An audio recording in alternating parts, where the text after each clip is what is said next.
we saw completion jump from 73% to 92%. Learner satisfaction spiked, grades went up. That was the moment that we realized, ignore all the bells and whistles, really invest in the core learning experience and the results will follow. We're aiming for 150,000 completions a year by 2029. When they can see learners reporting to us that they actually are getting more out of what they're doing, we know that that's driving that number up towards 150,000. Welcome to LaunchPod, the show from LogRocket where we sit down with top product and digital leaders. Today, we're talking with Zach Heller, VP of Product at Penn Foster Group. In this episode, we'll discuss how Penn Foster plans to literally fill a stadium with 150,000 graduates by 2029, doubling completion rates to do it, why they shifted focus from acquisition to graduation, and how that's now driving over 50% of enrollments via word of mouth, and how AI-powered learning tools boosted course completions by 25% in just 1 year, setting a new record for outcomes. So here's our episode with Zach Heller. Zach, what's up, man? Welcome to the show. Thanks for joining us. Thanks, Jeff. Great to be here. I'm excited for this one. You started in marketing. So you started on the dark side and ended up over in product through some various machinations. But the one thing I really want to focus on is we were talking before we got on the air here, and what Penn Foster does is education and kind of post high school or other kind of online education. And you were painting this picture of like you and a bunch of the team were in the stadium for this big annual graduation that you guys do. Mm-hmm. And it was just a ridiculous number of people. And someone mentioned looking at it, we could really fill this place. And that would be like well over 100,000 people, I think, if I remember the story right. Yeah. And so like, talk us through that, because you guys had this ridiculous goal that came of that of basically let's fill the stadium, which is awesome with graduates. And I think that's the big story here is like, how do you kind of really expand a product like that and take that on? You're exactly right. We do an in-person graduation ceremony every year, which for an online education company like Penn Foster Group is a chance to really meet everybody whose lives you're impacting face to face. And me and a handful of members of the leadership team were watching people as they came in the front door, and it was a big crowd of people.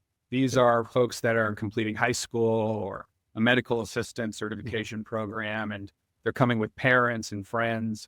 And we were just in awe of the sheer number of people walking through the door. And then when we look at this big stadium that at the time it could hold close to 100,000 people, we said, boy, if we do our jobs right, in time, we can fill this place. And that was the first real inkling of an idea of let's focus on completions and sort of everything else will follow. That's a lot of people. 100,000 people is a ridiculous number of people. That's so cool. Yeah. So you guys said, okay, we want to fill the stadium. I think that's an awesome goal. So let's educate more people. Let's complete the programs. Let's fill a stadium. What does that actually mean though? Yeah. Penn Foster has a long and storied history, over 125 years, in fact. And so gone through many different iterations. And today is an online training provider for people that are looking for economic opportunity and career advancement in a number of different industries. We have the largest accredited online high school in the country.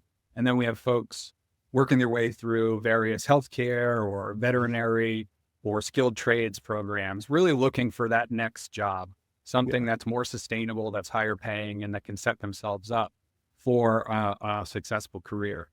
And so when we were looking at that stadium and thinking about what it would take to fill it, it was a moment where we knew that the culture and the approach to work really needed to change.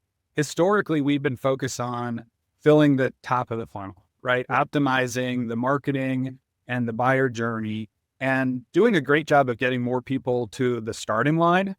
But we were letting them down once the race started. We weren't helping them get to the finish line. And if we're in the business of economic mobility, then we have to keep those promises that we were making in our marketing and help more people get to the end. I think some people may look at this like education. Most of our audience is tech and product leaders and building digital experiences. But it is at heart, right? It's an acquisition story and it's a churn story. It's the same thing as any other software product on earth has. How did you start to look at how are we going to do that? One theory would be just, all right, acquisition to the moon. I think it was a early HubSpot exec once famously said, more top of funnel basically covers a lot of sins downstream. But that's not necessarily the path you guys took. Yeah. And if you imagine the funnel for us, which starts the moment somebody decides that they're going to enroll and ends at the moment somebody graduates and really gets that job that they're looking for, there were a lot of leaks in that funnel. And we realized early on that simply growing the number of people we were enrolling was not going to help us get to our goal. This was around 2022, 2023, and we were completing about 75,000 people a year already. So it was a big number, but we had an idea that we could really double the completion rate. We looked around at some of our programs and we compared those to others in our competitive set, and we knew we weren't doing a good enough job there. And we hadn't been focused on it. So you're right, there were a lot of different ways that we could go about this. And I would say it started with just running a lot of experiments to find out what were the levers that we could pull that would have the biggest impact on retention, reducing that churn. I'm going to be honest, doubling the completion rate, there is optimizing, and then there is completely rethinking. And like optimizing gets you 5, 10, 15, 20%. But 100% increase is that we're not talking, let's make a button blue or red and see what works better here. This is real product experience optimization. So we're doubling completion rate. Experimentation is the name of the game. You said there's kind of a mix of academic programs here. Was there any focus on any one of them over others, or how'd you kind of target it and work through the different personas and systems and stuff? Yeah, it's a really good question. There was a moment where we realized that this wasn't just going to be a set of technical changes. This was a foundational change to the culture of the place. And I think it really started with mindset and with focus. We knew that we had a pretty broad portfolio of programs and we weren't going to be able to work on all of them at once. If we tried to do that, we would do a lot of things and none of them we would do very well. In order to have the kind of impact that we were after, we had to narrow our focus on a set of top programs. Those included our high school program, which is still today the largest in terms of revenue and enrollment across the portfolio. A handful of healthcare programs, either things like dental assistant and medical coding and medical assistant. And then our veterinary technician program, which is one of the largest in the country. And by focusing narrowly on those, we thought we could do more to impact results. We would learn a ton and we could apply those learnings across the rest of the portfolio in time. If you have to do real substantive change to how you support people, probably each academic area is going to have its own distinct needs. So where are the biggest clusters you can work on? Because I think also the important thing to think about and for the listeners to understand is from a standpoint of how you guys get paid, there's kind of two ends of it, right? There's the B2C end, which people are subscribing month to month, and it's a straight churn problem, right? Like the longer you keep people, the more they pay you, and the longer they stay, they're more likely to complete.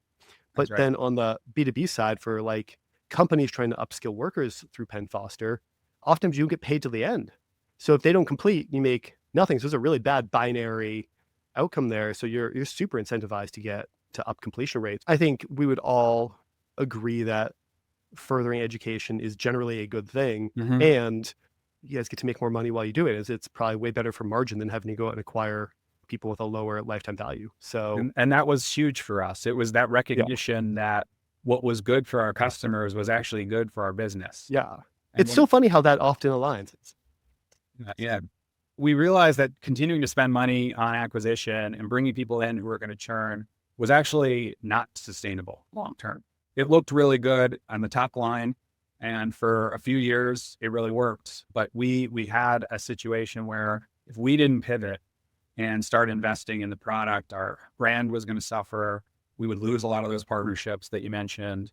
And so it was a necessary change. And I think a lot of people wanted that change. If you went around to people across the company, the product organization was still fairly new at that time, but there were ideas aplenty about how we could improve the learner experience. It's just that nobody had been asking that question before. It's really interesting to see kind of across industries. We had a guy named Ken Hausman, who's VP of product over at Zuora, which is, they do subscription management and billing, stuff like that. And he actually talked about a very similar thing. Was one of their big focuses for the past couple of years has been growth through retention, also acquisition. Obviously, you have to acquire to grow, but it's each user is so much more valuable that it actually is a positive feedback loop that if you can get everyone to stay longer and pay more, you can spend more in acquisition and get more people. And like they feedback. So it's really interesting to see just across multiple verticals. Yeah, a lot of people call it product-led growth. There's a version of that certainly for us. And I think a lot of your listeners will understand this idea that there's a whole lot of potential benefit here in word of mouth. We know from surveys of our learners, especially on the high school side, that roughly 50% of our enrollments come from somebody who heard about us through a friend or family member. You're only going to get that kind of benefit if you're actually delivering on the promises that you're making. Right. Word of mouth really suffers if you don't have a great product. So, I mean, and not to kind of ruin the story. So spoiler alert here, but 2024, you guys have already seen the highest completion rate that you've ever seen. So like, That's right. It's working already, which is fantastic. And in 2025 is what you told me is looking even better. Yeah, 2024, we completed 84,000 roughly people across our portfolio. And through June of this year, we're pacing 14% ahead of that number. So the momentum is real and people can certainly see that. The next steps are really about continuing to focus and not settling. Every single moment in the learner life cycle is an opportunity for us to think about new ways that we can engage them and rethink old practices that haven't worked. And so we've had to encourage a lot more risk taking and make people know that it's okay if you try something and it doesn't work. The real important thing is that we learn from every single effort and we apply those learnings to whatever we try next. We have obviously a growth team here. And one of the things when I'm working with them is I kind of bring up, you're going to fail so much more often than you succeed, especially in kind of digital growth stuff. The goal is don't fail the same way over and over again. That's bad. But you can fail and learn something. So if you fail and you learn and apply that to the next thing, that's incredibly valuable. But at the same time, and it sounds like this is something you guys did really well, is let's pick the right things to try at. So when they do work, they work really, really big. When they don't work, the cost is pretty low. And then how do we just go through as fast as we can and like as fast as possible, prove the things that don't work. And then whenever you find a shred of goodness, just double down on it until there's no more juice to squeeze. And not only your graduation rates are up, but class scores are up, like actual grades are up, NPS is up. So like the whole thing across the board seems to be working. So how did you guys do this? I guess let's dive into like the actual dirt about it. Experimentation. What does that look like? How'd you pick experiments and maybe even some examples of things that worked, and maybe if you're willing, even like what's one or two things that didn't work? Yeah, it's exactly right that successes don't happen by accident. They're the result of constant experimentation and a long list of failures. Several years ago, one of the things that we started to test was a version of human-led outreach to learners. We call them success coaches. And this outreach was triggered by certain events. An example is a learner fails an exam. We want to reach out to that learner, make sure that they know it's okay, and then guide them towards success on their makeup. The results of that experiment were actually quite promising. The problem was we couldn't scale it. We didn't have the infrastructure or the tools to deliver that kind of support for the large number of learners that we served. So the lesson there was good ideas will fail without the operational scaffolding that you need to make them work. And today, every pilot must include a plan to scale before it even starts. You don't want to find yourself in a situation where you try something and it works and there's no way to scale it up. That would be so incredibly frustrating. Just to be like, we know what we need to do. It just economically can't be done. Yeah. It's interesting because, not to push back a little bit on it, but like, it's interesting because our approach here tends to be, when I've talked to that team and across the company, is let's find the things that work. Don't worry about scale at the outset. Do anything manual or anything crazy that you need to do to prove the thesis. And then let's go about figuring out, how do we make it scale? Is there, and maybe sometimes you take a concession. It's 80% as effective as the perfect way, Yeah. but you can scale it. That's it. I think human-led, having to have humans in the loop on that many people, there might just not be a way to scale that. But it's always interesting to hear everyone's like slightly different view on this and what works for each company. And that's where new technology is making things possible that Yeah. we weren't even thinking about at the time. AI obviously is a buzzword, but it's not a gimmick. It's a useful buzzword sometimes. Exactly. Yeah, it's a tool, and we have problems to solve that AI lets us scale our impact. A recent example that I'll share here is we have this new high school writing coach.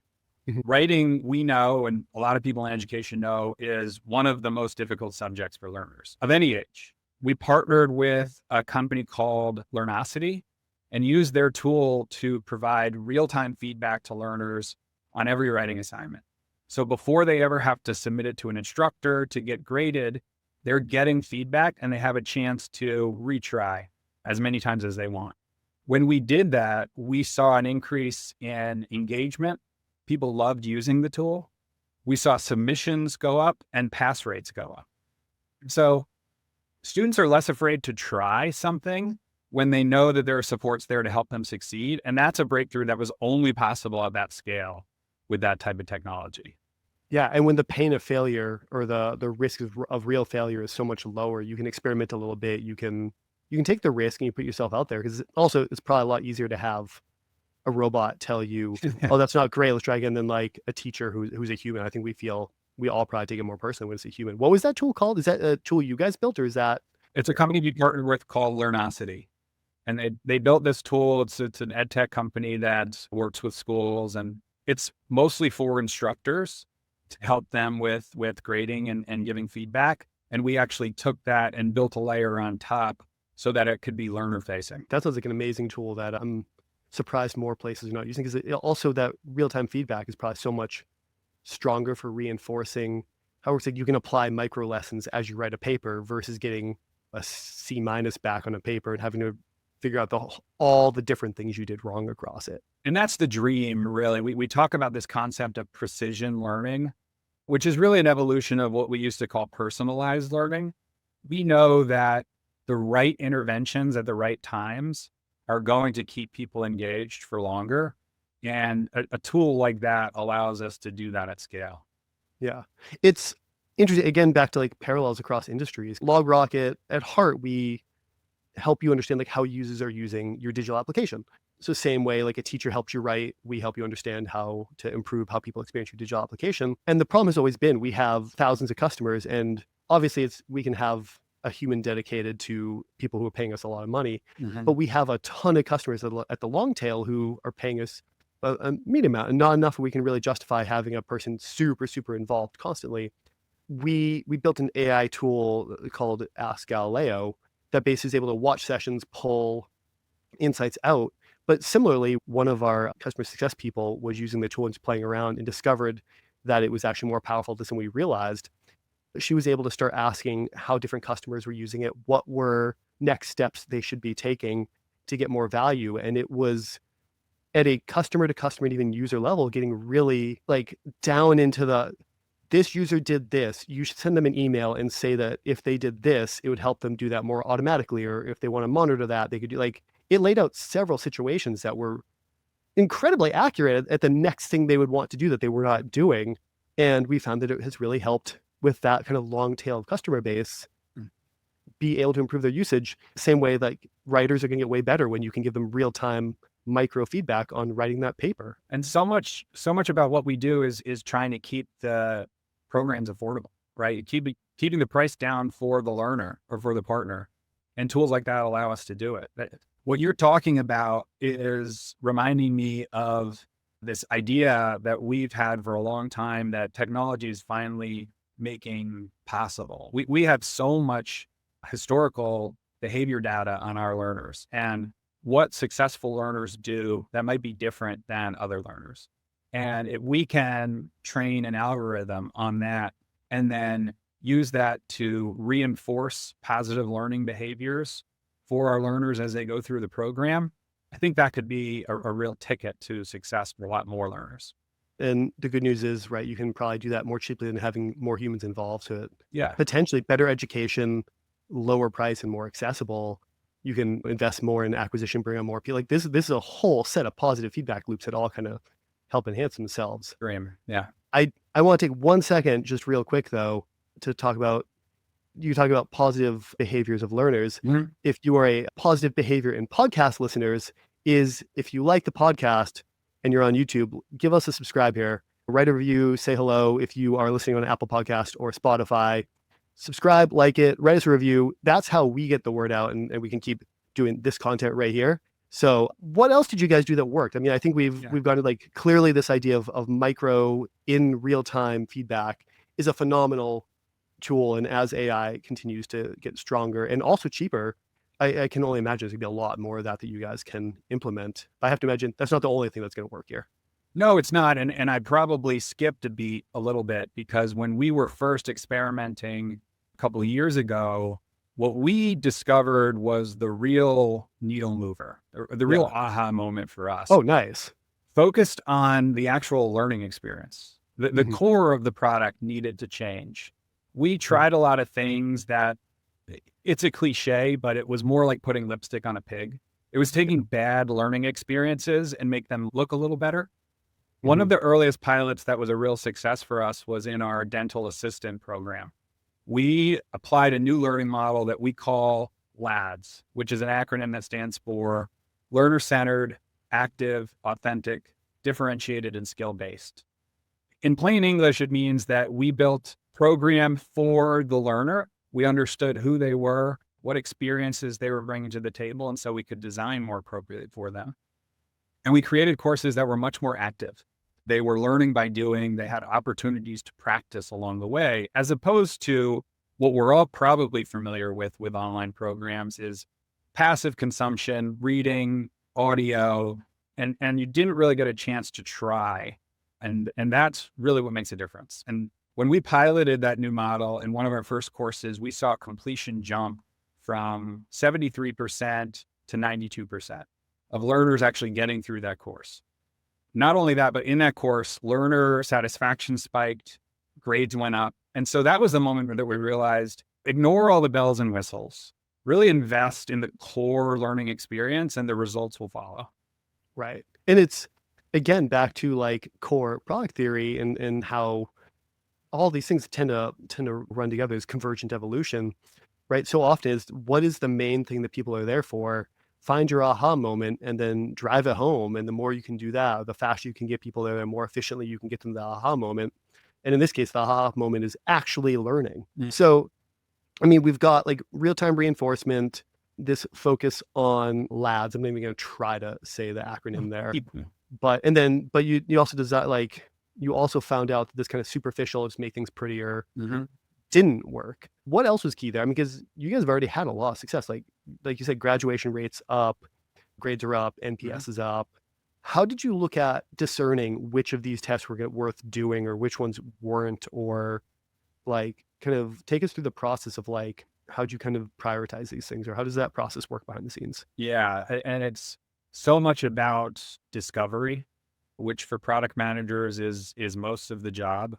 Not only are we constantly discovering what problems we need to solve, but we're discovering different ways of solving those problems. And so we encourage our teams to take an outcomes-oriented approach, right? How is the work that you're doing going to affect that goal? Which I don't think we ever put a number on. We're aiming for 150,000 completions a year by 2029. That's our big, audacious goal that we're chasing. And everybody knows that and is rallied around that. And so when they can measure things like learners' progression from one course to a next, when they can see learners reporting to us in surveys or other feedback that they actually are getting more out of what they're doing, we know that that's driving that number up towards 150,000. And so it's really giving teams the space to test and learn along the way. One of the rituals that we implemented as a product organization that I think is really effective, we call it the product pulse.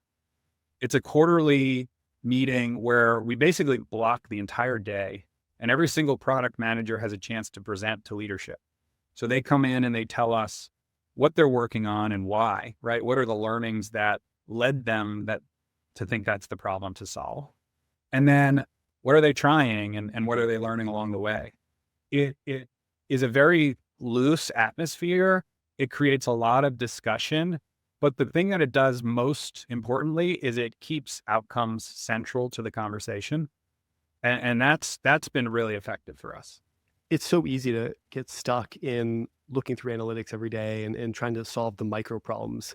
It's interesting and glad to see you guys can take that time to step back and take a elongated period of time to look at what are the big problems that strategically, like, are we working on the right stuff? Because I have this theory I keep coming back to, which is, moderately successful companies and hugely exponentially successful companies. I really don't think is that exponentially successful companies succeed at more tests. I don't think that's what it is. I think it's that they're more discerning in picking the things that they're just going to absolutely knock out of the park and be world class at. And they're able to kind of pick that and focus better. And probably it's more of a focusing exercise, the difference between maybe one standard deviation down and excellence level than it is success rates or things like that. So great to see kind of that. And I guess also curious to just get your take on that broadly from what you've seen over 20 years of doing this. Yeah, it's true. And I think it comes back to that idea of focus.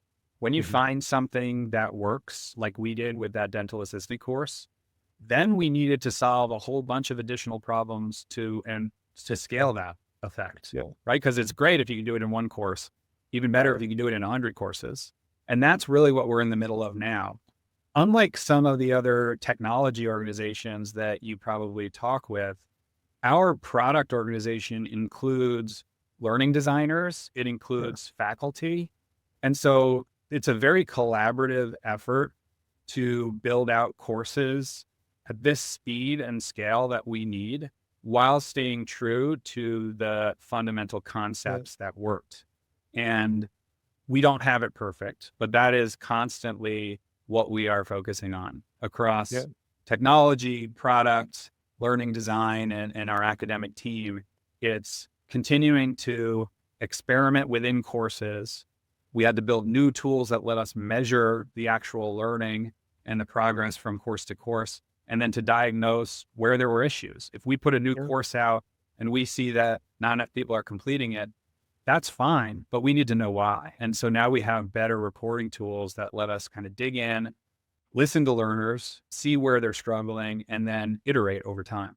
Right. I mean, right back to, I think you started to talk about finding the moments of time where people maybe drop off, like a failed test and stuff like that. But my bet is, given the number of people you graduate and the number of people you work with, some of the gains, not in generative AI, but in things like machine learning and the pattern recognition there, probably really helpful. And I think almost any of us could go, oh yeah, reach out to someone when they fail a test and help them there. Like that's going to be very useful, but there's probably tons more micro moments that are hard to recognize. We talked previously about employing machine learning there to understand, like, what are those more hidden moments and how do you trigger the right outreach or the right involvement or the right, I guess, solution there kind of in that. But it further backs up your idea of precision learning. Exactly. And every learner is different. So we should not pretend that a one size fits all model is going to get us to 150,000 completions a year. It's simply not. And so if we can take this information that we have based on years of doing this for learners all over the country, we should be able to deliver the right message in the right moment that might be that little boost of motivation that somebody needs when they're going through a rough patch, a reminder of the goals that they set for themselves when they started the program. That alone can be the kind of mindset shift that somebody needs to keep going when they're thinking about quitting. Or it might be, hey, it looks like you are struggling here. And this is a tough subject. A lot of people struggle here. For some people, what really helps is scheduling time with your instructor or reading this supplementary material. Whatever it is, I think that the AI algorithm is going to be much better at learning what messaging is going to have that effect on each learner. I'm curious, maybe this isn't something you guys do or maybe it's just included, but like, is there ever a thought to those are potential paths to upsell or additional revenue? We're like, oh, hey, it looks like you're struggling. you should invest in some hourly tutoring. Mhm. I won't lie and say that it hasn't come up in conversation, but we are so dead set on doubling the completion rate Yeah. that if we think that there's an idea that has an impact on that number, we're going to test it and we're not going to charge for it at this point. That was my question is that, or is that just included in, It's like, gotta clearly be. it's a part of, and given the mission, right, of, because I do think it's really tough to be inspired if, like, oh, we're trying to cash in on education as much as we can, versus we're trying to graduate 150,000 people in a year. We're trying to double the graduation rate. Yeah. And we're trying to bring economic mobility, like you said, to more and more people. That's a inspiring guiding principle. And like you said, then you're going to do whatever it takes to up that number, versus, like, yeah, you can nickel and dime people, but if the mission is let's bring economic mobility through education, right? And that's kind of why I asked, like, I don't know which way that leans and how Yeah, you guys think about that. I'm certainly not here to throw shade on different kinds of pricing. No, not at all. Because there are a lot of other ways to do this that are just as effective. I'll put a number on it. Our high school diploma program in total costs about $1,500 for a high school diploma. Yeah. Our veterinary technician is an associate's degree program that people can graduate for about $7,000 or $8,000 all in. Yeah. And so we strive to be the most affordable, or one of the most affordable options for people. And we wouldn't be able to survive without that, because the learners that we serve can't afford to be upcharged and nickel and dimed everywhere. They're coming here because they want what comes next. And it's our job to get them there. So the promises that we're making have to come at that price point. Yeah. And what I think is probably really helpful in making you guys successful here is, I think neither of us are making any value judgment about if another company does charge for tutoring or not. It's not a bad or a good thing, but it is, what your mission is. You know who you serve, you know what they need, and you know what the mission is that brings value to the customer, and you're staying true to that. And that overall seems to be what is driving all of this forward. Is there's a high-minded, yes, open up economic mobility, but it's also like, we serve that group of people. This is what they need. Yeah. And I talked a little bit before about this cultural journey that we're on. And you think about a product leader or product manager, the job becomes a lot easier when you have a singular goal, a North Star that you can rally people around and that everybody believes in. And then we've built a set of principles underneath that. And anytime we have a question or a debate comes up, we can go back to that goal and go back to those principles. And usually the right answer becomes pretty clear. I used to think when I was early in my career that the people at the top of the organization were the people with all the answers. And I think we learn as we grow that they didn't have all of the answers, but they were listening. They were out there talking to people who did have the answers. And what we've got to do as product leaders is empower our teams and give them the space to, we talked about, experiment and explore and talk to customers and find those answers. And it's that much easier when everybody knows what the goal is. So everybody's out there on the same mission. And my job is to really get out of the way and then clear the obstacles that are in the way of my team being successful. I've talked to so many people in leadership roles, especially people who've transitioned recently into them, who talk about, I just feel like I'm saying the same thing over and over and over again. Like, I'm sure you've said, our goal is 150,000 completions. Our goal is to up graduation rates and completion rates. That's what our mission is: economic mobility through education. And at times at the leadership level, I feel like I've said the same thing 20, 30, 40, 50 times. We have an investor here who made a good point to us once, which was, just as you start to get bored and sick and feel like you're going to vomit if you say those words one more time, you are probably just starting to get to the point where, like, it is really sinking in across the org and across maybe your prospect base and everything like that, because no one's going to care as much as the founder does, or the CEO, and the one level down, very few people are going to care as much as the leadership level does, because it's just how that works. But it's also just, you live and breathe that message so often that you're going to get bored of it. But the goal part way is just keep communicating that so people know that. And it's funny because I've found, as I've done that, I feel like I'm just repeating myself, and people, as I talk more, are like, Oh yeah, it seems it just ups clarity, which is great. So that's one tip I've always kind of given people as they've moved into leadership now is just keep saying the mission. Just don't, you're going to feel like you're sick of it and Yeah. no one else is. Yeah, and I think it's not just a leadership skill, it's a product management skill. Effective communication is so important. Knowing how to deliver that message to different audiences is critical. So you might be repeating the same headline 100 different times, but depending on the setting and the people that you're talking to, you can find ways to make it directly relate to their role and the work that they do every day. We have people who are in our student service teams. They're on the front lines, and they're more often than not hearing from learners who are struggling or who it isn't working for. And they even know what the goals are. But we found ways to talk about it with them that connect to their day-to-day lived reality at Penn Foster. They know that if they can solve a learner's issue on the first call, that's a learner who's more likely to progress, right? And so we can connect it to goals that we set at individual team levels and individual levels, and those all scaffold up to the overall 150,000 completions. I think the other thing that's important here is the world itself is not static, right? Especially, I mean, especially given the people you are selling services to and the market you're in, and just regulatory environments change, and having that focus allows you to easily shift the micro strategy of like, okay, we're going to market maybe a little bit more or acquire more people in this kind of academic area or this skills-based area because funding has shifted more to more, or companies are focused more on growing this type of person.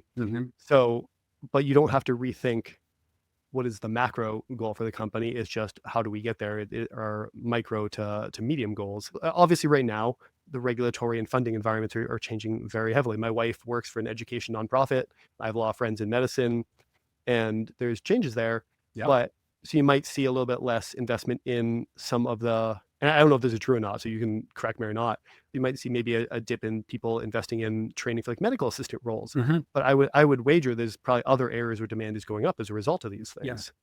Yeah, and the most recent tax and spending bill that was passed just this month really changes the way we think about healthcare. There's going to be less funding, and we work with a lot of primary care associations across the country who serve communities that rely on Medicaid. And if Medicaid funding goes down, that's going to impact decisions that they make. But the reality, as we think about the way AI is changing the nature of work, right now it's radically reshaping white collar work. We see more hands-on roles as protected and will continue to be in demand. Things like electricians or veterinary technicians or dental assistants. An aging population is driving the demand for healthcare higher, regardless of the funding environment. That's one reason why that is the fastest growing sector of the labor market today. In the skilled trades, we know that for every 10 job openings, at best, there's usually one person with the skills required to do that job today. So those are just talent pipeline problems. Those are real economic threats that we face. When hospitals can't hire enough workers, or when you or I can't find somebody to fix our AC in a heat wave, that's not theoretical anymore. That becomes a real world failure. What I love about how you guys are looking at this, and to bring it all home, is that regardless of how these things change, right? AI is going to affect what roles are open. Regulatory is going to change over time in both ways, every way. But your guys' kind of view on making sure people understand the mission, having a clear mission, making the ability to experiment open, and having a clear way to prioritize and understand what the biggest levers are, and having the data to back it all up enables you to focus on that goal through all these changes, and is really a lesson that people should look at across every industry. I mean, the results you've had in just a couple of years are huge. We'll have to have you back on after a little while, because I want to see when you guys hit that number. It seems like at the rate you're going, you're going to do it before 2029. So I hope so, at least. I mean, it's this framework that a lot of people should really take to heart, because it worked for all sorts of companies. And yeah, it's been great. Thank you so much for taking the time to take us through this, both the ups and the downs, what worked and didn't. I think it'd be a really valuable look at how do you drive real change at scale through mission communication and experimentation. But yeah, it's been a pleasure, man. If people want to ask you more, dig in more, cover more than we were able to here, is LinkedIn the best place to reach out? Absolutely. They can find me, Zach Heller, on LinkedIn. And if they want to learn more about Penn Foster, they can go to pennfoster.edu. Awesome. And if you want to keep hearing more of this podcast, or you like what you saw and you like Zach and you want to hear from more people like him on YouTube, give us a subscribe, write a comment if you want, give us a like, Apple Podcasts, Spotify, subscribe to the podcast, write a review. That's really important. It helps us get discovered, helps people find us. But tell your friends, tell a colleague. It helps us get the word out and it helps us keep doing this thing. So if you got value out of this, help us with our mission. But yeah, Zach, it's been a pleasure. Thank you so much for coming on. We'll have to stay in touch, but goodbye for now. Thank you. Yeah, thanks so much, Jeff. This was fantastic.